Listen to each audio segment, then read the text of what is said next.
रूस और यूक्रेन के बीच जंग अब भी जारी है, लेकिन अब इस जंग में कुछ ऐसा हुआ जो भारत के लिए बेहद शॉकिंग है। बता दें कि दोनों देशों के बीच जारी इस जंग में भारत लगातार युद्ध को खत्म करने और रूस और यूक्रेन के बीच शांति स्थापित करवाने की कोशिश कर रहा है। ऐसे में फिर एक बार भारत ने यूक्रेन के सामने ये प्रस्ताव रखा कि वो दोनों देशों के बीच इस जंग को खत्म कर शांति स्थापित करवाने की एक पहल करना चाहता है, लेकिन यूक्रेन ने भारत के इस प्रस्ताव को खारिज कर दिया। यूक्रेन की तरफ से इस प्रस्ताव को नकारने के पीछे ये तर्क दिया गया कि व्लादिमीर पुतिन जब तक रूस के राष्ट्रपति रहेंगे, यूक्रेन तब तक इस जंग से पीछे नहीं हटेगा।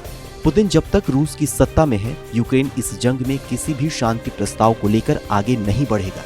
ये पूरा दावा अमेरिकी अखबार वॉशिंगटन पोस्ट में छपी एक रिपोर्ट में किया गया है। गौर करने वाली बात यह है कि पूरी दुनिया ये मानती है कि रूस और यूक्रेन के बीच अगर कोई देश शांति स्थापित करवा सकता है तो वो है भारत। बीते दिनों यूनाइटेड नेशंस में दुनिया के बड़े बड़े देशों के राष्ट्राध्यक्ष खुलकर ये बात कह चुके हैं कि भारत को इस जंग को समाप्त करवाने को लेकर पहल करनी चाहिए।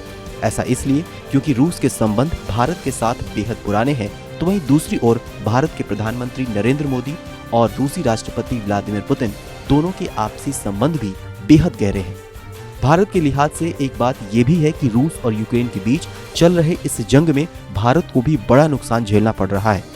भारत को सबसे ज्यादा नुकसान कच्चे तेल की कीमतों को लेकर हो रहा है। बीते साल भारत ने कच्चा तेल खरीदने में 110 बिलियन डॉलर खर्च किए थे, तो इस साल ये 160 से 180 बिलियन डॉलर तक पहुंच सकता है। इस बीच एक दावा ये भी किया जा रहा है कि जंग में जेलेंस्की की भूमिका और उनका अड़ियल रवैया भी अमेरिका समेत कई बड़े देशों के लिए बड़ी चिंता का विषय बन गया है। एक अमेरिकी रिपोर्ट के अनुसार बीते दिनों अमेरिकी राष्ट्रपति जो बाइडेन और यूक्रेनी प्रेसिडेंट जेलेंस्की के बीच फोन पर बातचीत के दौरान बहस हो गई। दरअसल जेलेंस्की अमेरिका के द्वारा जंग के लिए दिए जा रहे फंड को बढ़ाने की बात कह रहे थे, लेकिन बाइडेन ने जेलेंस्की के द्वारा मांगी गई बड़ी राशि से इनकार कर दिया। हालांकि बाद में अमेरिका की तरफ से यूक्रेन के द्वारा मांगी गई आर्थिक मदद उसे मुहैया करवाई गई।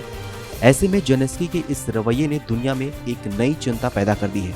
माना जा रहा है कि ये जंग जितनी खिंचेगी, दुनिया में छोटी बड़ी अर्थव्यवस्थाओं को भयंकर नुकसान का सामना करना पड़ेगा, जिसका सीधा असर आम लोगों पर महंगाई के रूप में पड़ेगा। बहरहाल हमारी इस खबर को लेकर आपकी क्या राय है, हमें कमेंट सेक्शन में लिखकर जरूर बताइए। बाकी देश और दुनिया की तमाम बड़ी खबरों के लिए देखते रहिए आज तक डिजिटल।